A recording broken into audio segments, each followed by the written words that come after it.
ఒక super star గే role చేయడం అంటే మాటలా? అలాంటి రోల్ ని కాదల్ ది కోర్ అనే మూవీని చేశారు ద గ్రేట్ యాక్టర్ మమ్ముట్టి గారు. స్టార్ స్టేటస్, ఇమేజ్ పక్కన పెట్టి సినిమాలు చేయడం సులభం కాదు. బోలెడు లెక్కలు, ఆలోచనలు ఉంటాయి. ఆ బ్యారియర్ బ్రేక్ చేసిన హీరో మమ్ముట్టి గారు. ఒకవైపు కమర్షియల్, మరోవైపు డిఫరెంట్ కంటెంట్ తో బెస్ట్ సినిమాలు చేస్తున్నారు. ఆయన నటించిన కొత్త సినిమా బ్రహ్మయుగం. రాహుల్ సదాశివన్ దర్శకత్వంలో తెరకెక్కిన ఈ మూవీ మలయాళంతో పాటు తెలుగు, తమిళ భాషల్లోనూ ఏకకాలంలో విడుదల చేయాలనుకున్నప్పటికీ మలయాళం వర్షన్ మాత్రమే విడుదలైంది. మరి ఈ సినిమా ప్రేక్షకులని ఏ మేరకు ఆకట్టుకుంటుందో చూద్దాం. మీరైతే మా ఛానల్ని సబ్స్క్రైబ్ చేసుకోండి. అయితే బ్రహ్మయుగం మొత్తం బ్లాక్ అండ్ వైట్ లో ఉంటుంది. అయితే ఈ మూవీలో స్టోరీ లైన్ చాలా సింపుల్ గా ఉంటుంది. తేవన్ జానపద గాయకుడు తల్లి దగ్గరకు వెళుతూ అడవిలో తప్పిపోతాడు. ఆకలితో తిరిగి చివరికి ఓ పాడుబడ్డ ఇంటికి చేరుకుంటాడు. అందులో ఇద్దరు వ్యక్తులు మాత్రమే ఉంటారు. ఒకరు వంటవాడు సిద్ధార్థ భరతన్, మరొకరు యజమాని కుడుమోన్ పొట్టి మమ్ముట్టి. అయితే ఆ పాడుబడ్డ ఇంటికి వెళ్ళిన తర్వాత మళ్ళీ బయటికి రాలేదు. ఆ ఇంటి నుంచి పారిపోవాలని ప్రయత్నిస్తాడు. అయితే తాంత్రిక విద్యలతో అతడు మళ్ళీ ఇంటికి వచ్చేలా చేస్తాడు కుడుమోన్ పొట్టి. చివరికి ఏమైంది? ఆ ఇంట్లో నుంచి తేవన్ తప్పించుకున్నాడా లేదా అనే పాయింట్ తో చాలా డార్క్ గా వెళ్తోంది మూవీ. కేవలం 3 పాత్రలతో 2.5 గంటల పాటు ఈ సినిమాను నడిపించారు.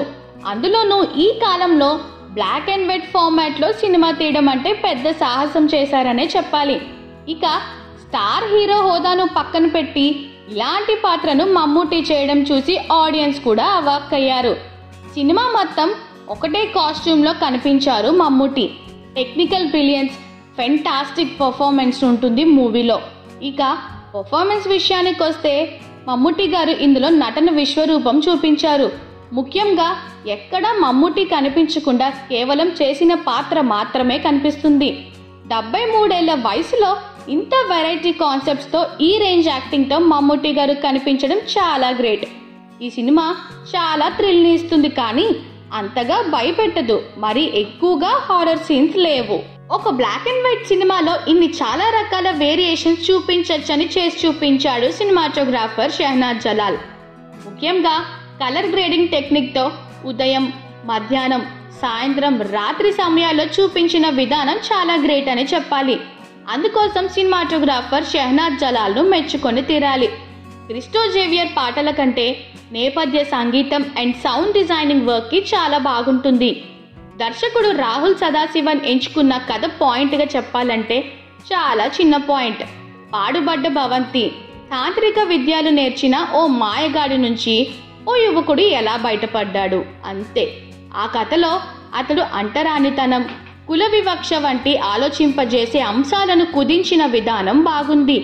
బ్రహ్మయుగం ఫిల్మ్ మేకింగ్ పరంగా హై స్టాండ్ సెట్ చేసే సినిమా. బ్లాక్ అండ్ వైట్ విజువల్స్ తో మనల్ని సరికొత్త ప్రపంచంలోకి తీసుకుని వెళ్తారు. క్లైమాక్స్ ఒక హై ఇచ్చి పంపిస్తుంది సినిమా. థియేటర్ నుంచి బయటకు వచ్చేటప్పుడు ప్రేక్షకులు బ్రహ్మయుగం ట్రాన్స్ లో ఉండటం పక్కా. మీరు కూడా ఈ మూవీని చూడండి. అలాగే మీకు ఈ వీడియో నచ్చితే కనుక మా ఛానల్ని సబ్స్క్రైబ్ చేసుకోండి.